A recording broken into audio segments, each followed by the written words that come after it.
at it at first. So what I do, like.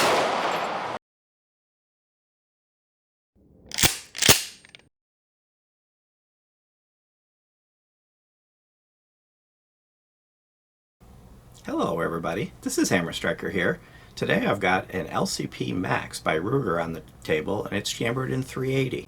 Please don't forget to check out our website. Go to our affiliates page. You'll find discount codes for things like Mantis Axe and Core belts.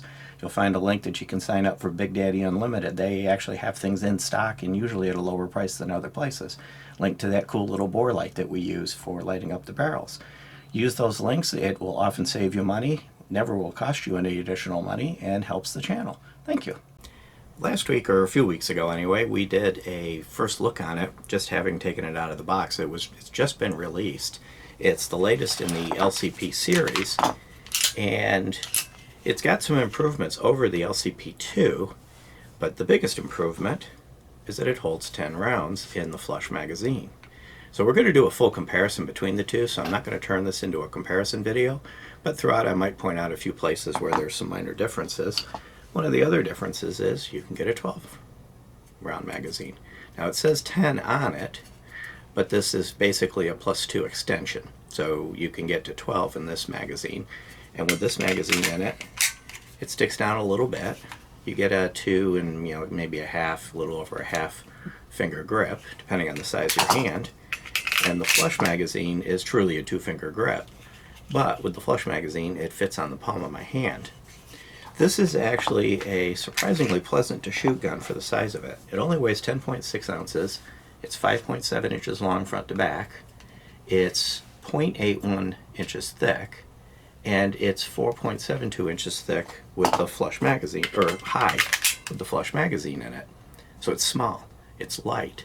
This is the perfect pocket gun, ankle gun, deep conceal gun, backup gun, and with the extended capacity in the same footprint, you're really not having to give up anything to go to this. It's got nice sights. Unfortunately, the rear sight's a blackout. I'm not a big fan of blackouts, but there's enough of a gap that you can see the target around the front sight, so you may have to hunt a little bit. I found that I could pull groups with this. It was a little slower because I had to work at it a little bit. The white ring around the tritium sight makes it's a night sight that you can actually see during the day. I kind of would have liked a little more differentiation, either a slightly bigger ring or a little more black around it. But most of these guns don't have sights that are worth anything anyway. So talking about the sights on this is kind of nitpicking. And one thing also is they are dovetailed, so that you can replace both front and rear sight. A lot of guns this size, you can maybe replace the rear, but a lot of them are molded in the front and sometimes even in the rear. And some guns in this size category just kind of have a little hump back here for the rear sight, or a gutter even. So the fact that this has actually truly usable sights on it is a massive improvement over a lot of guns in this size category. It's actually got quite a nice trigger. Oops. Pull the magazine out. So there's a decent amount of take up, but it's very light, it's very smooth, it's very clean. There's the brake. It's right around the 5-ish, 6-ish pound territory.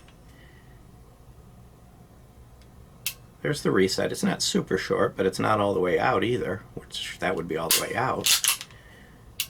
So that time I didn't do it right. Actually, it truly does work better if you cycle it after. So I'm going to pull the trigger, I'm going to cycle it. Now I'm doing it right.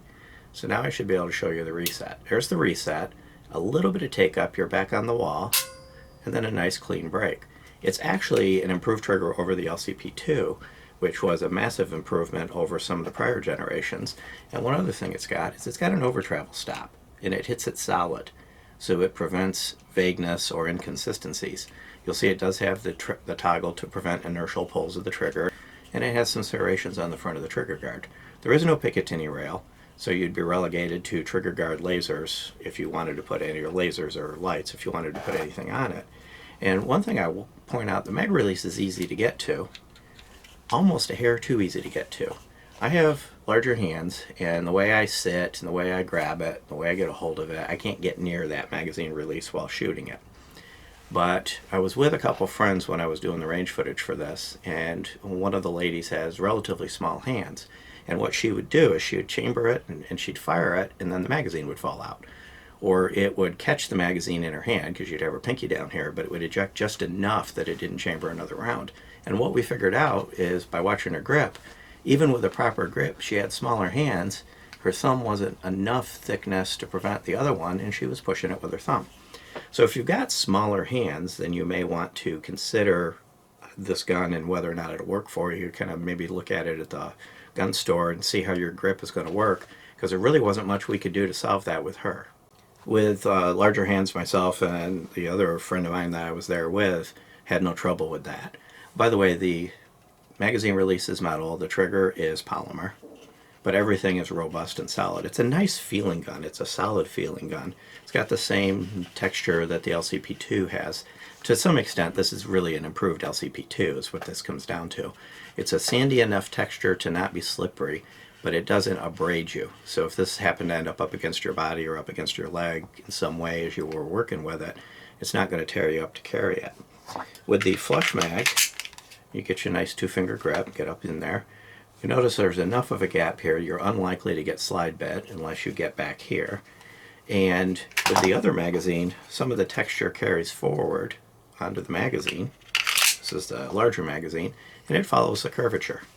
Notice there is a gap. I didn't get bit at all or pinched by the gap, but you can see that the texture even kind of fits in with that.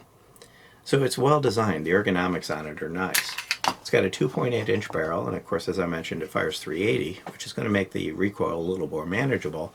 And some of the minor changes to this improve the trigger and everything else. I'm going to have to do another side-by-side, take the LCP2 out to the range and fire them back to back. But it almost feels like this possibly controls the recoil just a hair better. It was easy to keep in your hand, it was easy to keep relatively flat, and it was easy to get a good follow-up shot, other than a little hunting I had to do once I lined the sights back up. But again, that's a minor nitpick compared to the sights on a lot of this type of gun. It has front and rear serrations to be able to cock it, and it has, you can kind of see when I turn it, these little ears at the back. They don't stick out very far, and they don't stick out enough to be a problem, but they do stick out just enough for you to kind of catch your finger as you're pulling. So it's easier to get a hold of it. And it does feel like the slide's a little bit lighter. It's actually a relatively easy to rack slide, which a lot of these little micros tend to be very difficult to rack or vague. It's fairly clear when you've hit the end. You can kind of feel it and you kind of hear it when you've hit the end. There is one issue, and I'm going to show you this here, and then I'll describe it once I get the gun apart and show you why it's doing this. But there are some reports of these not locking back. I will say that when I had it at the range and was firing it, it locked back 100% of the time. So with the 10-round magazine, it locked back. See if it'll do it. With the 12-round magazine, it doesn't lock back. But if I insert it a couple times just right, I will get it to lock back. There is, looks like either a design compromise or a design defect related to the slide stop and or the magazines. And I'm going to call Ruger on Monday and talk to them about it and see if they've got a fix for it. One thing I will say though, live fire on the range, it locked back 100% of the time.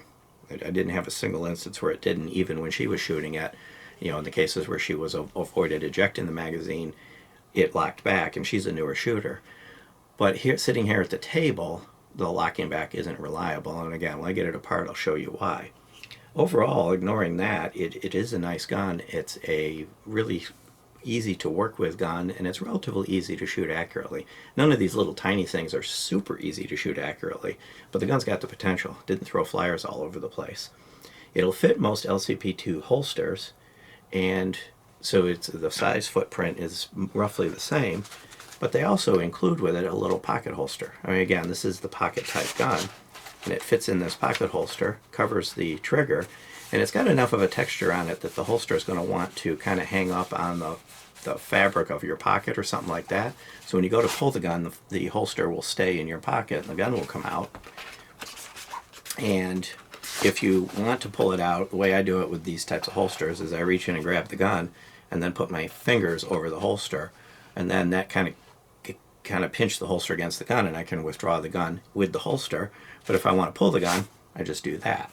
And one negative on this, and this seems to be a trend lately with a lot of gun manufacturers, it only comes with one 10-round magazine.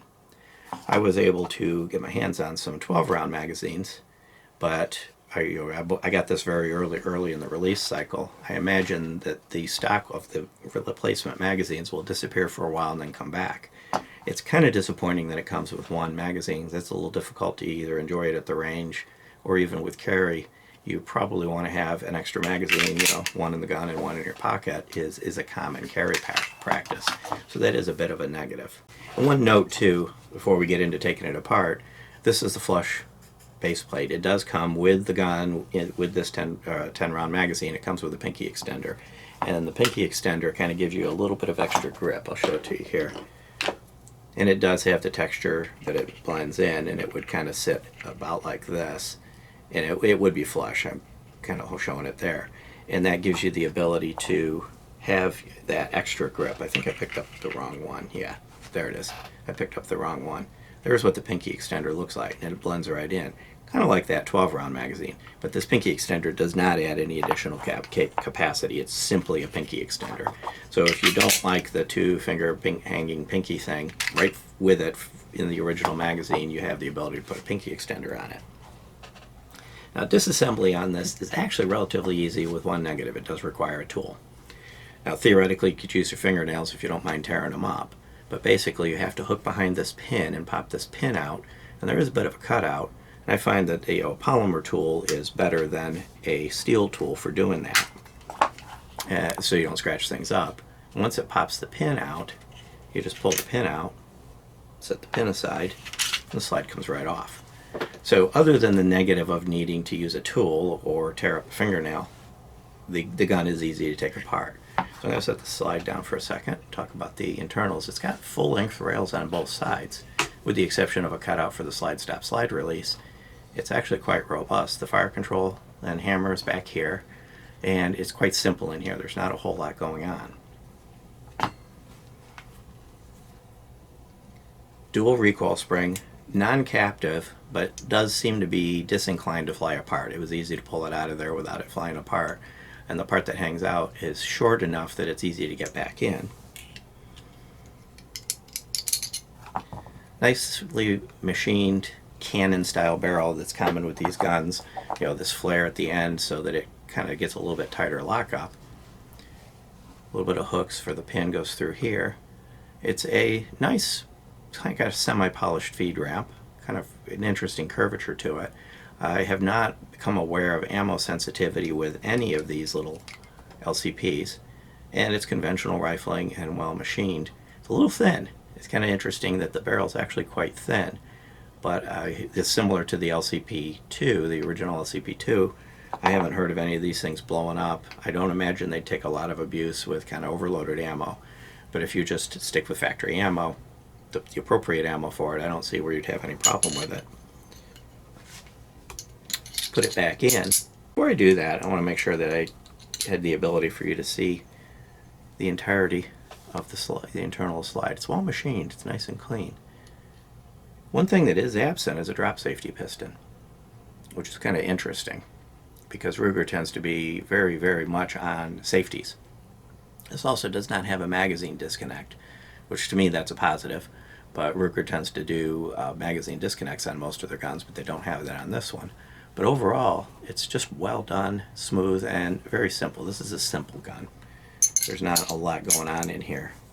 Putting it back together, you line the spring up. This can be just a hair twitchy, but you can see how easily I did it. Lock the spring in position, make sure it's centered, and then reassemble it. Oh, before I reassemble it, I need to show you that defect. Almost forgot to do that. So right here, get a tool here to show you. Right there is an extension of the slide stop slide release. And you can see it moving when I move the slide stop slide release. And on the magazine, right here, there's a little shelf.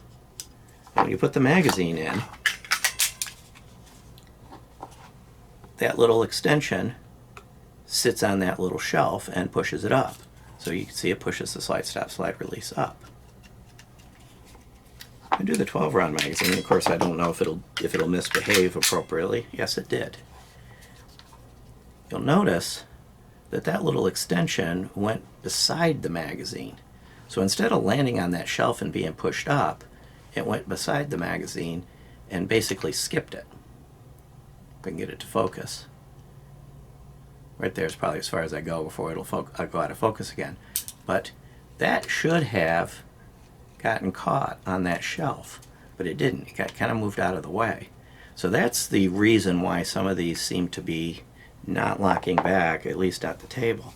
Now, it's possible others have encountered it not locking back during live fire.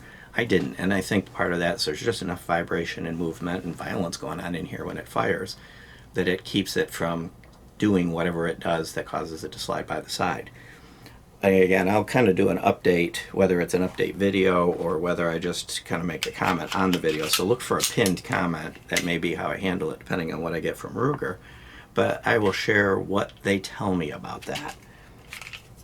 I put the slide back on, I put the pin back in, wiggle it a little bit and push down on the pin, and it pops in place, and the gun's back in service. So putting it back together is toolless and relatively painless. So overall, I think Ruger's done a good job with this. I'm sure this thing with the slide stops, slide release will be a version 1.0 kind of issue, and they'll come up with a fix for it, and that'll be the end of it. And it's not the first time, minor things like that have made it out on a gun and gotten taken care of fairly quickly. If they don't take care of it, that actually may end up being a negative for it, because one of the things people like to do is lock the gun back. For example, if I were going to hand this to you, I'd want to lock it back. Well, if I can do it manually with my finger, but if I had a magazine in it, I would expect when I pull it back, it would lock back, and I wouldn't have to put my thumb on this. Now, you can still, because it does have an exposed slide stop, slide release, you can still manually lock it back. So it's not a fatal issue, but it is a little bit of an annoying issue. One thing I kind of forgot to mention, so I'm going to kind of do a little insert. The LCPs are known to be rattly. This one, notice, is quiet, except if it's cycled. If it's cycled, the slide's a little bit loose. You can see I'm moving it back and forth, so it can rattle. When it's fired, of course, the hammer's up against the firing pin and it puts enough pressure on the slide to keep it still. But if you have it in a holster, it doesn't rattle because there's just enough tension on a holster. So don't worry if you're playing around with it at a table and it's in a cocked state, it'll rattle. But if you've got it in a cocked state, which you would, this is like any semi-auto chamber in the first round cock set, or it's in a holster uncocked, if somebody wants to slingshot it, it's not going to rattle while you're walking. But it is kind of unique because the rattles are not something that you typically want on a carry gun. So I'm kind of happy to see the 380 cartridge getting some love in this high capacity, super small gun category. Up till now, it's pretty much been all the 9s. 380 still has a place, especially if you want something ultra small. But beyond that, I think Ruger's actually kind of got a hit with this. If you like our videos, please give us a thumbs up, share, subscribe, click that bell up there to be notified if you do. Check us out on Facebook, Patreon, Instagram, Twitter, kind of everywhere. And thank you.